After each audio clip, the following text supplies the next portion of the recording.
हे दोस्तों, welcome back. तो आज के इस वीडियो में हम सीखेंगे कि प्रीलिमिनरी एस्टीमेट क्या होता है, इसके क्या क्या यूजेस होते हैं और इसके कितने टाइप्स होते हैं और उन टाइप्स की हेल्प से हम कैसे एस्टीमेट प्रिपेयर करते हैं। इस वीडियो के थ्रू हम इन्हें डिटेल में समझेंगे। तो वीडियो पूरा एंड तक देखना, तभी आपको अच्छे से समझ में आएगा।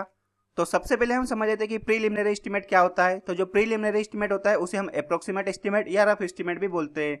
तो जो प्रीलिमिनरी एस्टीमेट होता है उसमें जो हम एस्टीमेट बनाते हैं उससे हमें क्या मिलता है, एक अप्रोक्सीमेट कॉस्ट मिलता है किसी भी वर्क का एक शॉर्ट टाइम के अंदर, without taking actual quantity of work. जो हम प्रीलिमिनरी एस्टीमेट या अप्रोक्सीमेट एस्टीमेट में जो एस्टीमेट प्रिपेयर करते हैं उससे हमें वर्क या प्रोजेक्ट का एक अप्रोक्सीमेट कॉस्ट मिलता है और जो एस्टीमेट होता है वो भी शॉर्ट टाइम में प्रिपेयर हो जाता है। और जब हम किसी वर्क या प्रोजेक्ट के लिए अप्रोक्सीमेट एस्टीमेट प्रिपेयर करते हैं तो हम इसके अंदर उस वर्क की एक्चुअल क्वांटिटी को लेकर हम एस्टीमेट प्रिपेयर नहीं करते। जो हम प्रीलिमिनरी एस्टीमेट प्रिपेयर करते हैं किसी वर्क या प्रोजेक्ट का, उसे हम इसलिए प्रिपेयर करते हैं जिससे हमें हमारा फाइनेंशियल पोजीशन पता चले उस वर्क के रिगार्डिंग। उस वर्क को करने के लिए हम कितने फाइनेंशियली स्ट्रॉन्ग है ये हमें पता चलता है अप्रोक्सीमेट एस्टीमेट के थ्रू। और इसके अलावा एडमिनिस्ट्रेटिव अप्रूवल के लिए भी हम अप्रोक्सीमेट एस्टीमेट प्रिपेयर करते हैं। तो जो हम अप्रोक्सीमेट एस्टीमेट प्रिपेयर करते हैं उसके अंदर हम कौन कौन से कॉस्ट इंक्लूड करते हैं, उसके अंदर जो कॉस्ट इंक्लूड होते हैं वो कौन कौन से होते हैं, cost of land, cost of each building materials, water supply and sanitary, electrification and other services. और इसके अलावा कौन कौन से होते हैं, सुपरविजन, कंटिजेंसीज, आर्किटेक्चरल कॉस्ट। इन सभी का कॉस्ट भी इसके अंदर इंक्लूड होता है। और इन सभी कॉस्ट को सबमिशन करने के बाद जो ओवरऑल कॉस्ट बनता है उसी को हम क्या बोलते हैं, अप्रोक्सीमेट एस्टीमेट। जो अप्रोक्सीमेट एस्टीमेट होता है उसकी एक्यूरेसी किस पे डिपेंड करती है, जजमेंट स्किल पे। और जो हम एस्टीमेट बनाते हैं उसके एक्सपीरियंस पर इसकी एक्यूरेसी डिपेंड करती है। तो ये बात हमेशा ध्यान रखना, जो हमारा अप्रोक्सीमेट एस्टीमेट हम प्रिपेयर करते हैं उसकी एक्यूरेसी किस पे डिपेंड करेगी, हमारी जजमेंट स्किल पे। और जो हमारा एक्सपीरियंस है एस्टीमेट प्रिपेयर करने का, इन दोनों के ऊपर उसकी एक्यूरेसी डिपेंड करती है। तो आपको समझ में आ गया कि प्रीलिमिनरी एस्टीमेट क्या होता है, जिसे हम अप्रोक्सीमेट एस्टीमेट भी बोलते हैं या रफ एस्टीमेट भी बोलते हैं। तो अगर आपको कोई ऐसा देखने मिलता है कि अप्रोक्सीमेट एस्टीमेट या रफ एस्टीमेट, तो आपको समझ लेना है कि वो कौन सा एस्टीमेट है, प्रीलिमिनरी एस्टीमेट। उसी को रफ एस्टीमेट और अप्रोक्सीमेट एस्टीमेट बोलते हैं। तो अब हम नेक्स्ट समझ लेते हैं इसके यूजेस। जो हम अप्रोक्सीमेट एस्टीमेट प्रिपेयर करते हैं उसके क्या क्या यूजेस होते हैं, अप्रोक्सीमेट एस्टीमेट क्यों प्रिपेयर किया जाता है, उसके यूजेस भी हम समझ लेते हैं। तो उसके यूजेस क्या क्या होंगे, to give rough idea of probable cost.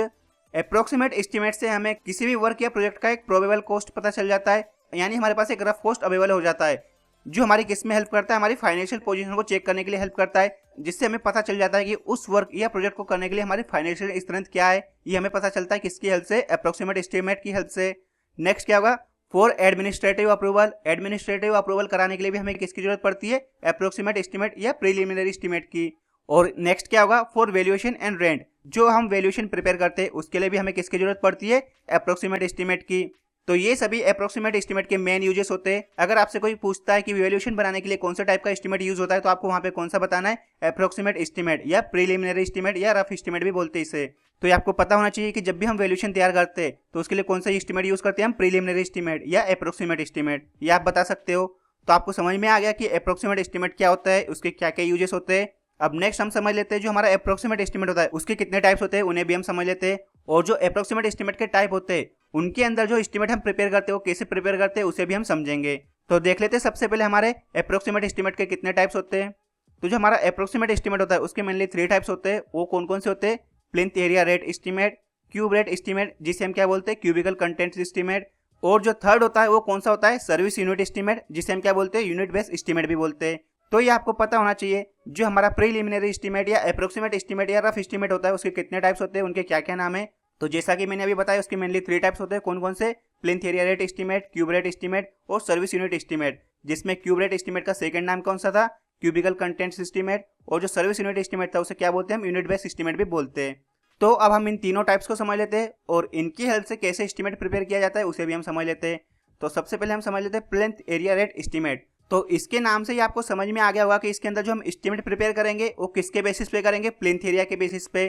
तो जब भी हम किसी बिल्डिंग का एक एस्टीमेट प्रिपेयर करेंगे तो उसमें हमें क्या पता होना चाहिए, उसका प्लिंथ एरिया, और जहाँ पे हमें इसका एस्टिमेशन प्रिपेयर करना है उस जोन में या उस स्टेट में वहाँ पे क्या प्लिंथ एरिया रेट है, ये दोनों चीज़ें हमें पता होनी चाहिए।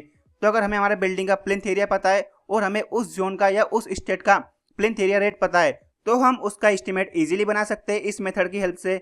तो इसमें हमें करना क्या रहता है, जिस बिल्डिंग के लिए हमें एस्टिमेशन बनाना है उस बिल्डिंग का हमें प्लिंथ एरिया पता होना चाहिए और उसका प्लिंथ एरिया रेट हमें पता होना चाहिए। तो जो बिल्डिंग का प्लिंथ एरिया रहेगा उसमें हम क्या करेंगे, प्लिंथ एरिया रेट का मल्टीप्लाई करेंगे तो हमें मिल जाएगा कॉस्ट ऑफ बिल्डिंग। तो इसे मैं आपको एक एग्जांपल के थ्रू समझाता हूँ। फॉर एग्जांपल के लिए हमें किसी बिल्डिंग का प्लिंथ एरिया रेट एस्टीमेट के बेसिस पे हमें उसका एस्टीमेट बनाना है, तो हमें क्या पता होना चाहिए, उस बिल्डिंग का प्लिंथ एरिया पता होना चाहिए।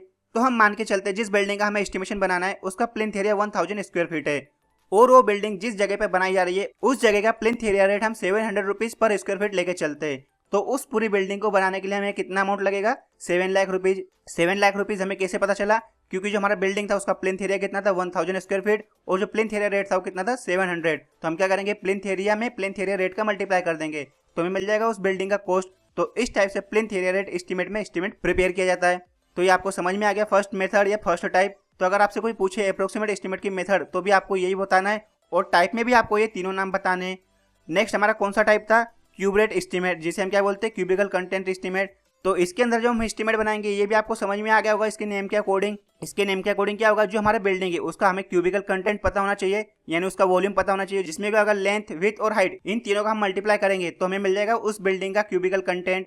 और उसमें हम क्या करेंगे? जो कॉस्ट पर क्यूब होता है उसका हम उसमें मल्टीप्लाई कर देंगे तो हमें मिल जाएगा हमारे बिल्डिंग का कॉस्ट। तो इस टाइप से हम क्यूबिकल कंटेंट एस्टीमेट को प्रिपेयर करते हैं। इसमें हमारे पास मेनली 3 डायमेंशंस अवेलेबल होते हैं, लेंथ, विड्थ और हाइट। उससे हमें क्या मिल जाएगा? हमारे बिल्डिंग का क्यूबिकल कंटेंट। और उसमें हम क्या करेंगे?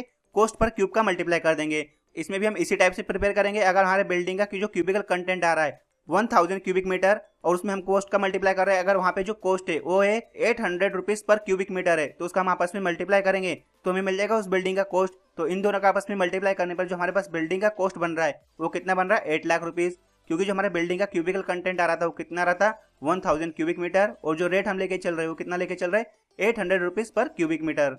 तो इससे हमें मिल जाएगा हमारे बिल्डिंग का कॉस्ट या जो हमारे बिल्डिंग का एस्टिमेशन वो इस टाइप से हम प्रिपेयर कर सकते हैं इस मेथड की हेल्प से। अब नेक्स्ट हमारा कौन सा टाइप था? सर्विस यूनिट एस्टीमेट, जिसे हम क्या बोलते हैं? यूनिट बेस्ड एस्टीमेट भी बोलते हैं। तो अब इसे भी हम समझ लेते हैं। इसके अंदर जो हम एस्टीमेट प्रिपेयर करेंगे वो किसके बेसिस पे करेंगे? हम वो जो हमारी बिल्डिंग रहेगी उसकी जो पर्टिकुलर सर्विस रहेगी उसके बेसिस पर हम इसमें एस्टीमेट प्रिपेयर करते हैं। फॉर एग्जाम्पल के लिए मैं इसको आपको समझाता हूँ। अगर हमें कोई हॉस्टल बनाना है तो हॉस्टल किस लिए बनाया जाता है? हॉस्टल की सर्विस क्या होती है? उसके अंदर रूम प्रोवाइड किए जाते हैं स्टूडेंट्स को। तो यहाँ पे जो उसकी सर्विस आ रही है हॉस्टल की वो क्या आ रही है? रूम प्रोवाइड करना। तो उसकी जो यूनिट बन रही है सर्विस यूनिट वो क्या बन रही है? रूम। तो जो हम हॉस्टल बनाएंगे वो किसके बेसिस पे बनाएंगे? रूम के बेसिस पे। तो यहाँ पे जो हॉस्टल की सर्विस यूनिट आ रही है वो क्या बन रही है? रूम। तो हम क्या करेंगे? इसके अंदर हम जो एस्टीमेट बनाएंगे वो किसके बेसिस पे बनाएंगे? रूम के बेसिस पे। फॉर एग्जाम्पल के लिए किसी हॉस्टल को हमें बनाना है और उसके अंदर 10 रूम है और एक रूम को बनाने के लिए लगभग 50,000 रुपए लग रहे हैं। तो पूरे 10 रूम को बनाने के लिए हमें कितना अमाउंट लगेगा? 5 लाख रुपए। तो इस टाइप से पूरे 10 रूम को बनाने के लिए 5 लाख रुपए लग रहे हैं और वो हमने कैसे निकाला? क्योंकि एक रूम को बनाने के लिए 50,000 रुपए लग रहे थे, इसलिए पूरे हॉस्टल के 10 रूम्स को बनाने के लिए कितना अमाउंट लगेगा? 5 लाख रुपए। तो इस टाइप से आपको इसके अंदर एस्टीमेट प्रिपेयर करना रहता है। तो ये आपको समझ में आ गया होगा सर्विस यूनिट एस्टीमेट में हम कैसे एस्टीमेट बनाते हैं और उसका जो फार्मूला बनता है वो भी इसी टाइप से बनता है। Cost of building is equals to number of service unit into rate of service unit. जैसा कि अभी मैंने आपको समझाया, हमारे हॉस्टल के अंदर हमने कितने रूम लिए? 10। यहाँ पे आ गए नंबर ऑफ सर्विस यूनिट 10 और जो हमने रेट लिया एक सर्विस यूनिट का यानी एक रूम का, कितना लिया हमने? 50,000 रुपए। तो 10 रूम्स के लिए हमारे पास टोटल कॉस्ट कितना है हॉस्टल बनाने के लिए जो हमारी बिल्डिंग थी? 5 लाख रुपए। तो इस टाइप से हम सर्विस यूनिट एस्टीमेट की हेल्प से एस्टीमेट प्रिपेयर करते हैं। तो यहाँ पे मैंने एक टेबल बनाया हुआ है जिसके अंदर मैंने टाइप्स ऑफ बिल्डिंग लिखी है और उनकी सर्विस यूनिट भी लिखी है, जिससे कि आपको समझ में आ जाएगा कि कौन सी बिल्डिंग की हम क्या सर्विस यूनिट लेके चलते हैं, जिससे कि आपको और अच्छे से समझ में आ जाएगा सर्विस यूनिट के बारे में। तो सबसे पहले हम देख लेते हैं हॉस्पिटल के लिए। तो जो उसकी सर्विस यूनिट आएगी वो क्या आएगी? पर बेड। जो सिनेमा हॉल रहेगा उसकी आएगी पर सीट। हॉस्टल के लिए पर रूम, जैसा कि अभी हमने एग्जाम्पल के थ्रू भी समझा। स्टेडियम के लिए भी क्या आएगा? पर सीट। स्कूल के लिए क्या आएगी? पर क्लास। रोड की सर्विस यूनिट क्या रहेगी? पर किलोमीटर लेंथ। और जो हमारे इरिगेशन वाले स्ट्रक्चर्स रहेंगे उसके लिए क्या सर्विस यूनिट बनेगी? Per hectare irrigation area. Water supply and sanitary के लिए पर पर्सन। ओवरहेड वाटर टैंक के लिए पर लीटर। ब्रिज के लिए पर स्पान लेंथ। कैनल के लिए पर मीटर लेंथ। डैम के लिए पर हेक्टेयर स्टोरेज। और जो स्टेबल यानी जो हमारे अस्तबल रहते हैं जहाँ पे हम एनिमल्स को रखते हैं उसकी जो सर्विस यूनिट आएगी वो क्या आएगी? पर एनिमल। अस्तबल के लिए कितनी आएगी? पर एनिमल। और जो कलवर्ट रहेगा उसकी सर्विस यूनिट क्या रहेगी? पर स्पान लेंथ।